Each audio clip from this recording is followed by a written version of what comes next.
کا پہلا لیکچر ہے کہ عربی زبان کی جو نسبت ہے وہ جو فیملیز ہیں زبانوں کی اس میں سے سامی فیملی کی طرف کی جاتی ہے۔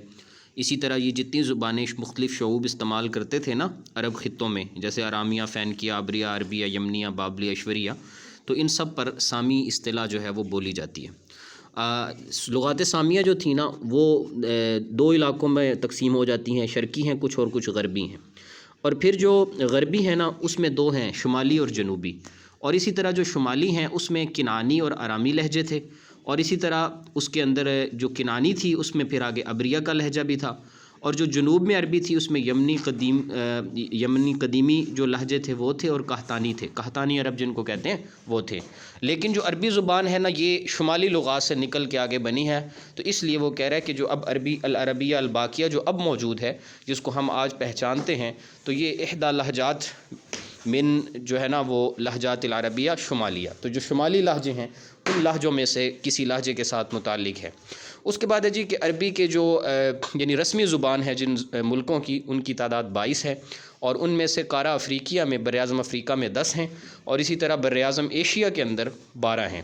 باقی یہ بہت ساری تنظیمات ہیں جیسے کہ اقوام متحدہ ہے، اسی طرح عالمی ادارہ صحت ہے، اسی طرح یونیسکو ہے، اور ان تمام کی جو ہے عربی رسمی زبان ہے۔ اسی طرح آپ کی جو بچوں کے لیے جو یونیسیف کا ایک ادارہ کام کر رہا ہے، یونیدو کا ایک ادارہ جو ہے وہ مختلف آپ کی جو مصنوعات ہیں ان کی بڑھوتری کے لیے کام کر رہا ہے، اور تعاون اسلامی کے لیے جو ہماری OIC کام کر رہی ہے، ان سب میں عربی کیا ہے؟ رسمی زبان ہے۔ اس کے علاوہ جی عربی جو ہے وہ رسمی زبان ہے ایسکو کی، یہ ایک ثقافت و تربیت اسلامی کا ایک ادارہ ہے۔ اسی طرح جو افریقی ملکوں کی ایک وحدت ہے اس کی بھی عربی زبان جو ہے وہ رسمی زبان ہے۔ اوبک کے نام سے جو ملک تیل پیدا کرتے ہیں ان کے جو ہے وہ ادارہ ہے، اس کی بھی عربی رسمی زبان ہے۔ اس کے علاوہ بھی کچھ ہیں جی جن کے اندر رابطہ عالم اسلامی ہے ہماری، اور اسی طرح بینک الاسلامی ہے، اور اسی طرح جامع الدول العربیہ جس کو ہم عرب لیگ کہتے ہیں، اس کی بھی عربی رسمی زبان ہے۔ مجلس التعاون الخلیجی جو خلیجی ممالک ہیں جیسے متحدہ عرب امارات ہے، عمان ہے، قطر ہے، ان کی بھی رسمی زبان ہے۔ ندوۃ العالمیہ للشباب الاسلامی کے نام سے ایک تنظیم کام کرتی ہے، اس کی بھی رسمی ہے۔ منظمۃ العالمیہ للارصاد الجویہ، یہ جو ہوائی جہازوں کے حوالے سے جو انٹرنیشنل تنظیم بنی ہوئی ہے، اس کی بھی رسمی زبان ہے۔ عربی بولنے والے کتنے ہیں؟ 17 میں وہ کہہ رہا ہے کہ 500 ملین لوگ ہیں جو عربی بولتے ہیں، اور عربی اگر دنیا کی زبانوں میں اگر جو ہے وہ نمبرز کے حساب سے دیکھا جائے تو عربی چوتھے یا 5ویں نمبر پہ سب سے زیادہ بولے جانے والی زبان ہے۔ اور عربی کے جو بنیادی اصوات ہیں، صوتیں جو ہیں وہ 34 ہیں، اور اسی طرح جو اس میں جو خاموش ہیں یعنی اصوات صامت ہیں وہ 28 ہیں، اور عربی کے حروف جو ہیں وہ 29 ہیں۔ باقی جو عربی حروف کی جو ترتیب ہے، اگر آپ اس میں حمزہ، الف، ہا اور عین کی ترتیب سے اسے دیکھیں گے تو وہ مخارج کی ترتیب ہے، اور اگر الف، حمزہ، الف اور الف با تا ثا ہے تو وہ الف بائی ہے، اور اگر الف با جیم دال ہے تو ابجدی ہے۔ یہ ساری ترتیبیں عربی زبان میں استعمال ہوتی رہتی ہیں۔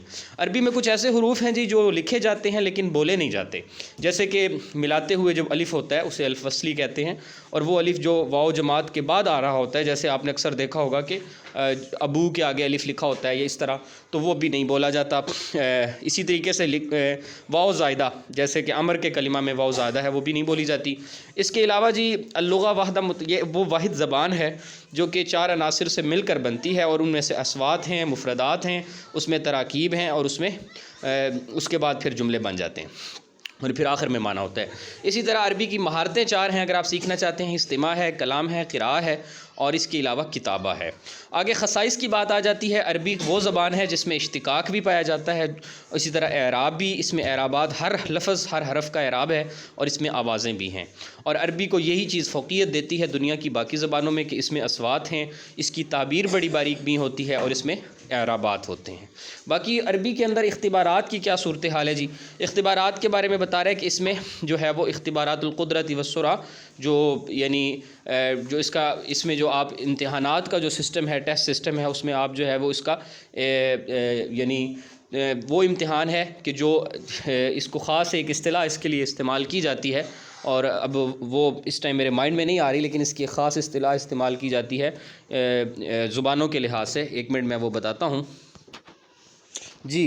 بات کر رہے تھے ہم کہ جو عربی میں اس میں جو اختبارات ہیں مختلف، جو لغہ عربیہ کے جو معلم ہیں وہ من حیث اہداف التنفیذ، ٹھیک ہے جی، آپ عربی کے تنفیذ کو جو اس کے جو اہداف اگر سیٹ کر لیتے ہیں تو اس میں ایک سپیڈ ٹیسٹ ہے جس کو ہم اختبارات السرعہ کہتے ہیں، اختبارات التحصیل ہے جس کو ہم اچیومنٹ ٹیسٹ کہتے ہیں، وہ بھی اس میں ہوتا ہے. اسی طریقے سے اختبارات الکفایہ اللغویہ ہے, ٹھیک ہے جی, اس کو آپ کہہ سکتے ہیں جیسے کہ فارمیٹیو ٹیسٹ ہوتے ہیں اس ٹائپ کا ٹیسٹ ہے.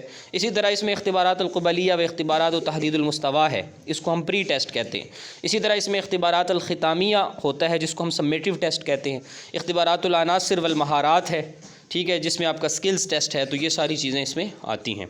آگے وہ کہہ رہا ہے جی کہ اگر آپ عربی کے اندر جو اسلام کس حد تک مؤثر ثابت ہوا ہے اس میں, تو حفظ اللغہ العربیہ, قرآن ہم حفظ کرتے ہیں تو یہ بھی عربی سیکھنے کا بڑا سبب ہے. کتابت بالاحرف العربیہ, یہ بھی ایک بڑا سبب ہے. اور استخدام بعض المصطلحات العربیہ, عربی کی بعض اصطلاحات کو استعمال کرتے ہیں, یہ بھی ایک بڑا سبب ہے. اس کے بعد جی معاجم کا ذکر آ گیا کہ جو وہ موجم جو کہ موجودہ یعنی جدید زمانے کی مشہور موجم, تو وہ محیط المحیط ہے جو کہ پطرس بستانی نے لکھی 1869 میں. اور اس کے علاوہ بھی ہیں, منجد فی اللغہ ہے, اسی طرح قاموس عصری ہے, معجم اللغہ العربیہ معاصرہ ہے, وغیرہ وغیرہ. اس کے بعد ہے جی کہ عرب جو ہے انہوں نے کتابت سے ان کی معرفت 3 صدی میں جا کر ہوئی تھی. اور قدیم جو ہمیں نقش ملتے ہیں عربی زبان کے حوالہ سے, جو وہ نقش جمال ہے, یہ ایک فرانس کا مستشرق تھا جس کا نام تھا دیفوجی. اس نے یہ کہا کہ جو اس کے مطابق 270 میلادی سے ہمیں 3 صدی عیسوی سے ملتا ہے کہ عربی زبان اس زمانے سے سٹارٹ ہوئی ہے.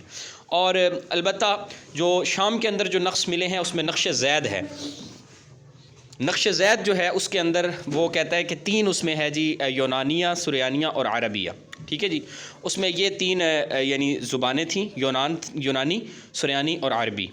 جو نقش زید ہے وہ اس پہ ظاہر کرتا ہے. باقی نقش زید کب دریافت ہوا ہے وہ 511 میلادی کے قریب اس کے نقشے ملتے ہیں.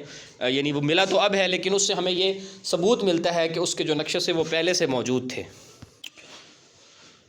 اچھا جی, اس کے بعد ہے کہ نقش زید جو ہے یہ قریب کا جو ظہور اسلام کا زمانہ ہے اس کے قریب کا خط ملتا ہے, اور یہی زیادہ راجح بھی ہے کیونکہ اس کی تشبیہ خط کوفی کے ساتھ زیادہ ہے. جو آپ کے خطوط ہیں ان خطوط میں خط کوفی آتا ہے, اس کے ساتھ اس کی نسبت زیادہ ہوتی ہے. باقی طباعت کی بات ہو رہی ہے کہ جو پہلا مطبع تھا, یعنی جو آپ کا یہ آف اسٹری کا پرنٹنگ کا ہے اس میں کمپوزنگ کا, تو وہ لبنان میں تھا جی, 1610 میں تھا. اور پھر اس کے بعد ایک عیسائی راہب تھا عبداللہ ذاخر, اس نے دیر حنہ کے نام سے بنایا تھا. اس میں حروف عربیہ کو باقاعدہ اس نے جو ہے وہ اس کی ڈائیاں بھی بنائی تھیں, اور وہ 1720 میں تھا. اور اس کے بعد پھر جب نپولین نے حملہ کر دیا مصر میں, اس کے بعد پھر 1798 میں وہ یہاں داخل ہوتے ہیں, اور 1821 میں یہاں 2 مطبعے بنتے ہیں. ایک کو مطبع بولاق کہتے ہیں اور دوسرے کو مطبع اہلیہ کہتے ہیں. اور اس کے بعد پھر 49 سے ہے جی کہ واضح نحو جو ہے عربی زبان میں وہ ابوالاسود مظلوم الدولی ہے, اور اس کی وفات جو ہے وہ 69 ہجری میں ہوئی ہے.